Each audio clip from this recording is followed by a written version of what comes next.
Hello students, this is Bhagyesh sir. Let's go for lesson number 10, Sermon at Banaras from your English textbook, The First Flight.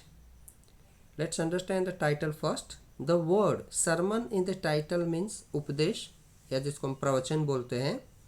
Uttar Pradesh में गंगा नदी के किनारे बसा शहर है बनारस, जिसके तट पर पीपल के पेड़ के नीचे बैठकर भगवान बुद्ध ने जो अपना सर्वप्रथम प्रवचन या उपदेश लोगों को दिया था, इसका जिक्र इस लेसन में किया गया है.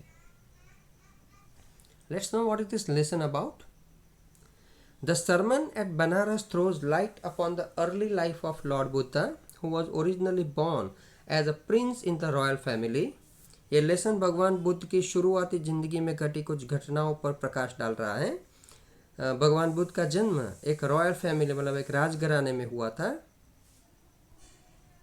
On being exposed to the suffering of the world, which he was earlier shielded from, he left his princehood and went in search of salvation, thus leaving all the worldly pleasures behind. जिंदगी में आने वाली जो परेशानियां होती है, दुख दर्द होते हैं, संताप होते हैं, जिससे भगवान बुद्ध को अपने पिताजी के द्वारा, अपने फैमिली मेंबर्स के द्वारा हमेशा दूर रखा गया था, अचानक एक्सीडेंटली एक बार उन सब चीज़ों से उनकी मुलाकात हो जाती है और वो राजपाट छोड़कर मुक्ति की खोज में अपने जीवन के सारे सुखों को छोड़कर निकल पड़ते हैं. Upon attaining spiritual awakening, he gave his first sermon in the city of Banaras, hereby making a lady named Kissa Gautami realize that men are mortal and a wise person should not grieve at what is bound to happen, for it only enhances pain and suffering. आत्मज्ञान की खोज करने के बाद उन्होंने अपना पहला प्रवचन या उपदेश बनारस में गंगा नदी के तट पर पीपल के पेड़ के नीचे बैठकर ये उपदेश दिया था किस्सा गौतमी नाम की एक स्त्री को, जहां उसको समझाया गया था कि जिसका जन्म होता है उसकी मृत्यु निश्चित है और बुद्धिमान लोग उस पर कभी विलाप नहीं करते. Let's go straight away with the lesson now. Gautam Buddha, born in 563 BC and died in 483 BC, began life as a prince named Siddhartha Gautam in northern India. Gautam Buddha जिनका जन्म 563 BC में हुआ था और 483 BC में उनका देहांत हुआ था. ये BC मतलब बिफोर क्राइस्ट ईयर वाले ईयर से, इसलिए उसको उल्टे गिने जाते हैं. जैसे 563 में उनका बर्थ हुआ था, 483 में उनका देहांत हुआ था. He began his life as a prince. उनकी जो जिंदगी थी वो एक राजकुमार के तौर पे शुरू हुई थी उत्तर भारत के शहर में. At 12, he was sent away for schooling in the Hindu sacred scripture, and 4 years later he returned home to marry a princess. They had a son and lived for 10 years as befitted royalty. 12 साल की उम्र में भगवान बुद्ध को school भेजा गया, जहां उनको हिंदू सैक्रेड स्क्रिप्चर मतलब हिंदू धर्म की जो धर्म ग्रंथ है वो पढ़ने के लिए भेजा जाता था. 4 साल बाद वो पढ़ाई करके घर वापस लौटते हैं और तब उनकी शादी एक प्रिंसेस मतलब एक राजकुमारी से होती है. They had a son and lived for 10 years as befitted royalty. इस शादी के फलस्वरूप उनको एक बेटा पैदा होता है और वो और 10 साल एक रॉयल लाइफ अपनी पत्नी और संतान के साथ जीते हैं. At about the age of 25 साल की उम्र में the prince heretofore shielded from the suffering of the world, जिनको अब तक जिंदगी के दुख दर्द संताप और विलाप से दूर रखा गया था, while out hunting, जब वो शिकार के लिए एक बार निकलते हैं, chanced upon a sick man, अचानक उनके नज़र में एक बीमार आदमी आता है. then an aged man, एक बूढ़ा आदमी आता है. then a funeral procession, एक स्मशान यात्रा उनकी नज़र में आती है. And finally a monk begging for arms, और एक साधु उनकी नज़र में आता है जो भिक्षा मांग रहा है. These sights so moved him that he at once went out into the world to seek enlightenment concerning the sorrows he had witnessed. ये सब दृश्य देख के इस दृश्य का इनके दिलो दिमाग पर इतना गहरा असर होता है को एनलाइटनमेंट मतलब ज्ञान पाने के लिए, जो इन जिंदगी के सॉरोज को डिस्क्राइब करता था, वो पाने के लिए अपना घर और अपनी फैमिली को छोड़ के बाहर निकल जाते हैं. Here you can see the pictures. He came across first of all the sick man, then an aged man, then a funeral procession, and finally a monk begging for alms.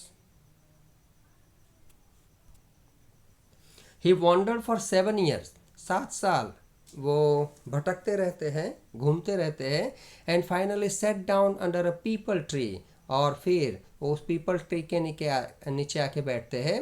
Where he वोड to stay until enlightenment केम, जहाँ बैठने की वो प्रतिज्ञा करते हैं जब तक उनको जीवन के बारे में, जिंदगी के बारे में ज्ञान प्राप्त न हो जाए. एनलाइटेड आफ्टर 7 days, 7 दिन तपश्चर्या करने के बाद उनको ज्ञान प्राप्त होता है. He renamed the tree the Bodhi tree. जिस पीपल के पेड़ के नीचे बैठ के उन्होंने ज्ञान प्राप्त किया, उस ट्री को नाम दिया जाता है बोधि ट्री, मतलब tree of wisdom. And began to teach and to share his new understanding, और वो लोगों को अपने नए ज्ञान के बारे में उपदेश देना शुरू करते हैं. अपनी समझ जो जिंदगी के बारे में उन्होंने प्राप्त की थी, वो लोगों को समझाते हैं. At that point he became known as Buddha, और लोगों ने इस मकाम पर उनको नाम दिया बुद्ध, द अवेकन और एनलाइटन, एक ऐसा आदमी जिसको ज्ञान प्राप्त हुआ है. The Buddha preached his first sermon at the city of Banaras. Buddha ने अपना पहला जो प्रवचन था, पहला जो उपदेश था, वो सिटी ऑफ बनारस में दिया. Most holy of the dipping places on the river Ganges, जो गंगा नदी के किनारे स्थापित है. That sermon has been preserved and is given here. उस सरमन को, उस प्रवचन को, उस बात को प्रिजर्व किया गया और इस लेसन में इसको दिया गया है. It reflects the Buddha's wisdom about one inscrutable kind of suffering. ये जो लेसन है वो बुद्धा के उस विजडम को प्रकाशित करता है जहाँ उनकी मुलाकात कुछ मिस्टीरियस चीज़ों से हुई थी. किसा Gautami had an only son and he died. किसा गौतमी नाम की जो स्त्री थी, उसका एक ही पुत्र था जिसकी मृत्यु हो जाती है. In her grief she carried the dead child to all her neighbours. वो अपने पुत्र के मृत्यु से इतनी शोकग्रस्त हो जाती है कि अपने बच्चे को दोनों हाथों में उठाकर अपने पड़ोसियों के पास जाती है. आस्किंग देम फॉर मेडिसिन, और उस दवाई के बारे में उनसे डिमांड करती है जो उसके पुत्र को जीवित कर सके. And the people said she has lost her senses, the boy is dead. लोग उसको देख के काफ़ी दुखी होते हैं और बोलते हैं कि इसने अपना जो बान है वो खो दिया है, क्योंकि उसका लड़का मर चुका है जो फिर से कभी जीवित नहीं हो सकता है. At length Kisa Gotami met a man who replied to her request. Kisa Gotami जब इधर उधर भटक रही होती है तो उसकी मुलाकात एक ऐसे आदमी से होती है और वो उसको भी रिक्वेस्ट करती है. और वो आदमी किसा गौतमी को बताता है कि I cannot give the medicine for thy child. मैं तुम्हारे बच्चे को बचाने वाली दवाई तो नहीं दे सकता, but I know a physician who can. लेकिन मुझे एक ऐसे वैद्य के बारे में पता है जो ये काम कर सकता है. And the girl said pray tell me sir who is it. वो गिड़गिड़ाती है और बोलती है कि मेहरबानी करके मुझे बताओ कि वो वैद्य कौन है. And the man replied go to Shakyamuni the Buddha. और वो आदमी किसा गौतमी को बताता है कि आप सीधी साक्यमुनि के पास चले जाओ, जो बुद्धा के नाम से जाना जाता है, जो बनारस के गंगा के तट के किनारे पे पीपल के पेड़ के नीचे बैठा हुआ है. किसा Gautami repaired to the Buddha and cried, Lord and Master, give me the medicine that will cure my boy. यहाँ पिक्चर में देख सकते हैं किसा गौतमी अपने मृत बच्चे को लेके भगवान बुद्ध के सामने गिड़गिड़ा रही है. वो भगवान को बोलती है कि मुझे ऐसी दवाई दो जो मेरे बच्चे को जीवित कर सके. The Buddha answered, I want a handful of mustard seed. भगवान बुद्ध ने उसको जवाब दिया कि ठीक है, तुम्हारे बच्चे को मैं जीवित कर दूंगा, लेकिन इससे पहले आपको मुझे एक मुट्ठी भर के मस्टर्ड सीड मतलब राई के दाने लाके मुझे देने पड़ेंगे। And when the girl in her joy promise to procure it, Kisa Gotami खुश हो जाती है कि ये तो कोई बड़ी बात नहीं है, मैं कहीं से भी मस्टर्ड सीड एक मुट्ठी भर के ले आऊँगी और इनको दे दूँगी। द बुद्ध एडेड, भगवान बुद्ध उसको जाते जाते जब वो जा रही थी तो बताते हैं कि the mustard seed must be taken from a house where no one has lost a child, husband, parent और फ्रेंड। आपको मस्टर्ड सीड उस घर से लाने हैं जिस घर में कभी भी किसी की मृत्यु ना हुई हो, न किसी बच्चे की, न किसी के पति की, न किसी के माता पिता की, या न किसी के दोस्त की। Poor Kisa Gotami now went from house to house, Kisa Gotami घर घर भटकती है ऐसे घर को खोजने के लिए जिस घर में कभी किसी की मृत्यु न हुई हो, जहाँ से वो एक मुट्ठी भर के राई के दाने पा सके। And the people pitied her and said, लोग उसके इस कंडीशन को देख के दुख जताते हैं और बोलते हैं here is mustard seed take it. वो मुट्ठी भर के मस्टर्ड सीड ला के उसको देने की तैयारी करते हैं कि ये रहे, ले जाओ ये दाने। बट वेन शी आस्क्ड, लेकिन जब वो पूछती है कि डिड अ सन और डॉटर, अ फादर और mother die in your family, क्या आपकी फैमिली में किसी पुत्र की या पुत्री की या किसी माता पिता की या किसी पहचान वाले की मृत्यु हुई है? दे आंसर्ड हर, वो जवाब देते हैं alas the living are few but the dead are many, जिंदा रहने वाले तो बहुत कम है हमारे फैमिली में, लेकिन मरे हुए लोग बहुत ज़्यादा है। Do not remind us of our deepest grief, उन दुखों को याद दिला के हमें और ज़्यादा दुखी मत करो। And there was no house but some beloved one had died in it, Kisa Gotami पूरे दिन भटकती रहती है एक घर से दूसरे घर, लेकिन ऐसा घर उसको नहीं मिलता है जहाँ कोई व्यक्ति ऐसा हो जिसकी मृत्यु न हुई हो। किसा Gautami became very and hopeless, किसा गौतमी दर दर भटक के वो कंटाल जाती है, थक जाती है और अब इसको आशा की कोई किरण दिखाई नहीं देती है। And set down at the way side watching the lights off the city, और वो थकान के मारे रोड की एक साइड बैठ जाती है और उसकी नज़र में शहर में जलने वाली रोशनी जो हर घर में दिए जलाए जाते हैं उस पर जाती है। As they flickered up and were extinguished again, ये दिए जिसकी लौ जलती है ऊपर उठती है फिर धीरे धीरे धीरे कम होके बुझ जाती है, उस पर उसकी नज़र जाती है। At last the darkness of the night regained everywhere, और फाइनली वो देखती है कि सारे दिए बुझ जाने के बाद चारों ओर अंधेरा फैल जाता है। And she consider the fate of man that their lives flickered up and are extinguished again, और इसको वो मनुष्य की लाइफ के साथ जोड़ती है कि जैसे दिए जलते हैं और फिर बुझ जाते हैं, उसी तरह से मनुष्य का जीवन भी शुरू होता है और ख़त्म हो जाता है। And she thought to herself how selfish am I in my grief, मैं अपने दुख के मारे कितनी सेल्फिश हो गई थी, कितनी स्वार्थी हो गई थी। Death is common to all, मृत्यु सबके लिए समान होती है। Yet in this valley of desolation there is a path that leads him to immortality who has surrendered all selfishness, फिर भी in this valley of desolation का मतलब है valley of destruction, there is a path, एक रास्ता है जो हमें इमॉर्टलिटी की ओर ले जाता है। Who has surrendered all selfishness, वो ऐसे आदमी को प्राप्त होता है जिसे अपने सारे सेल्फिशनेस, अपना सारा स्वार्थीपना त्याग दिया है।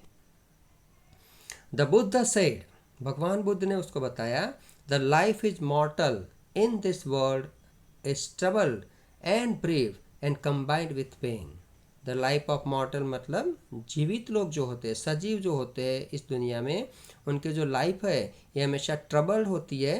ब्रीफ मतलब बहुत शॉर्ट होती है, एंड कंबाइंड विथ पेन, और वो दुख दर्द से भरी होती है।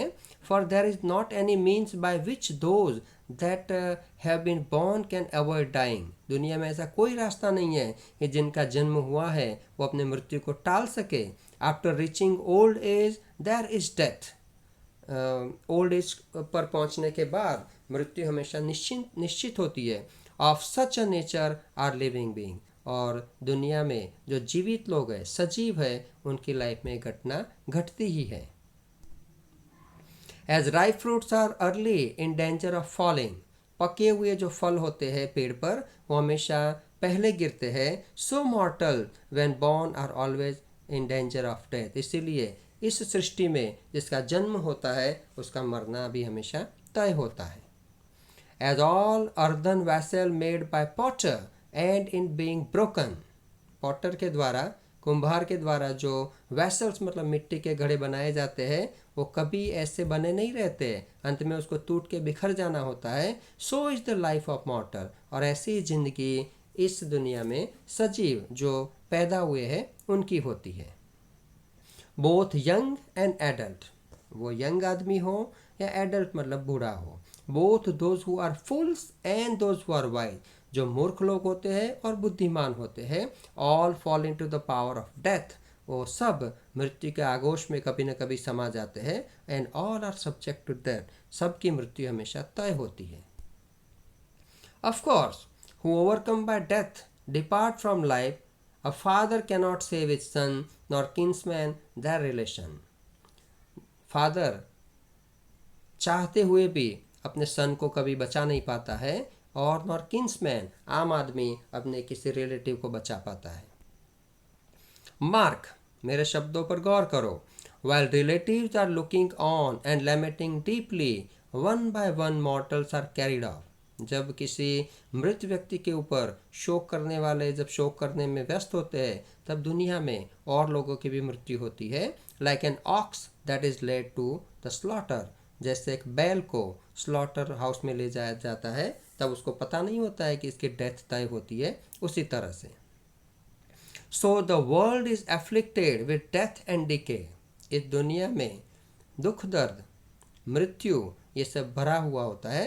Therefore the wise do not grave, इसीलिए जो बुद्धिमान लोग होते हैं वो कभी शोक नहीं करते। Knowing the terms of the world, not from weeping nor from grieving, आप रो कर भी या दुख जता कर भी will any one obtain peace of mind, किसी को मन की शांति मिलती नहीं है। ऑन द कंट्ररी, इसके विपरीत, his pain will be greater, उसका दुख है वो बढ़ता रहता है।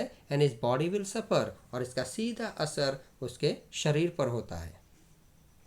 He will make himself sick, वो अपने आप को बीमार करेगा। पेल मतलब वो फीका पड़ जाएगा। Yet the dead are not saved by his lamentation, लेकिन मरने वाले इसके शोक करने से जीवित नहीं रहते हैं।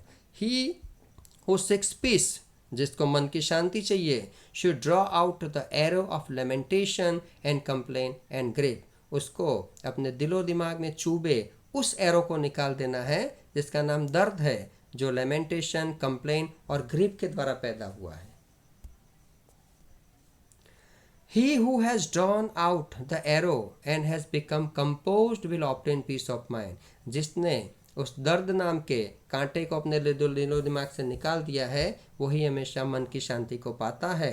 He who has overcome all the sorrows will become free from sorrow and be blessed. जिसने इस सौरो को निवारा है, अपनी लाइफ में से दूर किया है, वही फ्री फ्रॉम सौरो हो सकते हैं और उन्हीं को भगवान का आशीर्वाद भी प्राप्त होता है।